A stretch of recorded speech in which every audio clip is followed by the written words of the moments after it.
যদি সঁচাকৈ আপোনালোকে নাৰী শক্তিক বন্ধন কৰিব খোজে, নাৰীসকলক শ্ৰদ্ধা কৰিব খোজে, নাৰীসকলৰ বাবে 33% আসন সংৰক্ষণ কৰিব খোজে, তাৰ আগতে আপোনালোকে আমাক কওক কিয় অসমৰ নাৰীসকলক অৰুণোদয় দিয়াৰ নামত এনেকে মিটিঙে দৌৰাই ফুৰা হয়।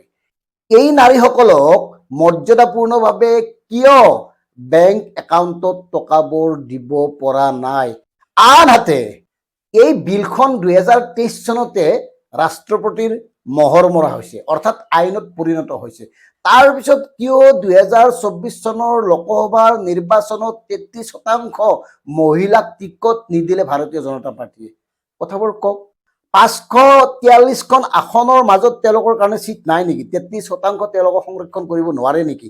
মানে এনেকুৱা নেকি যদি 543খন আসনৰ মাজত 33% নাৰীক মৰ্যাদা দিব লগা হয়, নাৰীৰ কাৰণে সংৰক্ষিত কৰিবলগীয়া হয়, তেতিয়াহ'লে বাঘা বিজেপি নেতাই আসনবোৰ এৰি দিব লাগিব। আকৌ সুধিছো মহিলাখিনিক, আপোনালোকে যে আক্ৰোশ সমদল উলিয়াই খুব চিঞৰ বাখৰ কৰিছে, অৰ্ণমাই বৰা মনত আছে নহয়? 58 বছৰীয়া শিক্ষয়িত্ৰীগৰাকীক ধৰ্ষণ কৰি হত্যা কৰিছিল ডক্টৰ হিমন্ত বিশ্ব শৰ্মা ডাঙৰীয়াই 2021 চনত মোৰ মা অৰ্ণমাই বৰা বুলি চিঞৰি ভাষণ দিছিল। অথচ শেষ যিজন অভিযুক্ত তেওঁকো ন্যায়ালয়ে মুকলি কৰি দিবলৈ বাধ্য হ'ল। কিয়? অৰ্ণমাই বৰাৰ ন্যায় সম্পৰ্কত আপোনালোক কিয় নিমাত? আপোনালোকে এই সমদলতে অৰ্ণমাই বৰাৰ ন্যায়ৰ দাবী কিয় তুলিব নোৱাৰে? কিয় আপোনালোকৰ এই বিষয়ে মাত নাই? বাকী নিৰ্যাতিত নাৰীৰ কথা আমি ক'ব নাযাওঁ, প্ৰতিদিনে কিমান সংখ্যক নাৰী মৰ্যাদা হেৰুৱাবলগীয়া হৈছে, বিগত 8-10 বছৰত কিমান সংখ্যক নাৰী ধৰ্ষিতা হৈছে, কিমান সংখ্যক নাৰীয়ে চিকিৎসা অবিহনে মৃত্যুক আঁকোৱালি ল'বলগীয়া হৈছে, কিমান সংখ্যক নাৰী নোহোৱা হৈ গৈছে, এই কথাবোৰ আমি নুসুধো। আমি কেৱল দেখা কথাখিনি আপোনালোকক সুধিছোঁ। এই কথাবোৰত আপোনালোকে কিয় মাত নামাতে?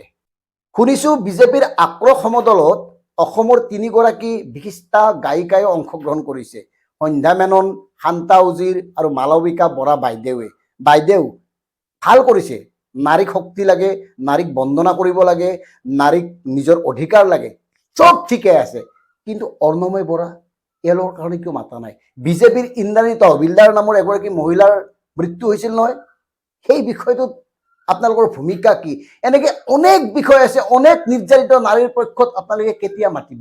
এই কথাবোৰ আমি এইকাৰণে সুধিছোঁ, বিষয়বোৰ কেৱল ৰাজনৈতিকভাৱে ব্যৱহাৰ নহয়, সাধাৰণ মানুহৰ পক্ষত অহা কামবোৰতো গুৰুত্ব দিয়ক। কোনবোৰ কাম কৰিলে সাধাৰণ মানুহ সুৰক্ষিত হ'ব, সাধাৰণ নাৰী সুৰক্ষিত হ'ব, সাধাৰণ নাৰী স্বাৱলম্বী হ'ব, কোনবোৰ কাম কৰিলে সাধাৰণ নাৰীৰ অধিকাৰ অক্ষুণ্ণ থাকিব, এই কথাবোৰ চিন্তা কৰক। বাকী ৰাষ্ট্ৰীয় আন্তঃৰাষ্ট্ৰীয় পৰ্যায়ত বিগত সময়ত কি ধৰণে ভাৰতীয় জনতা পাৰ্টীৰ একাংশ লোকৰ হাতত নাৰী নিগৃহীত হৈছে, লাঞ্ছিত হৈছে, প্ৰহৃত হৈছে, এই কথাবোৰ আমি নকওঁ। আমি কেৱল অসমৰ মহিলাখিনিক সুধিছোঁ, অৰ্ণমাই বৰাৰ হৈ কেতিয়া মাত এষাৰ দিব?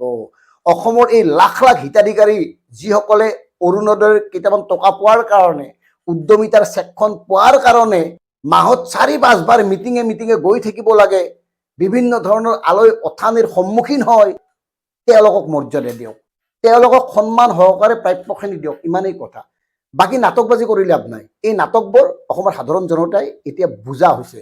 আপোনালোকে কেতিয়া ক'ত কি ধৰণে কি ভূমিকা গ্ৰহণ কৰে, কি পদক্ষেপ গ্ৰহণ কৰে, কি কথা কয়, এই সকলোবোৰ কথা অসমৰ একাংশ মানুহে এতিয়া লক্ষ্য কৰি আছে। আৰু ভাল লগা কথা এয়াই যে এই কথাবোৰ লক্ষ্য কৰা মানুহৰ সংখ্যা দিনক দিনে বাঢ়িবলৈ আৰম্ভ কৰিছে। গতিকে এই নাটকবোৰ বাদ দিয়ক।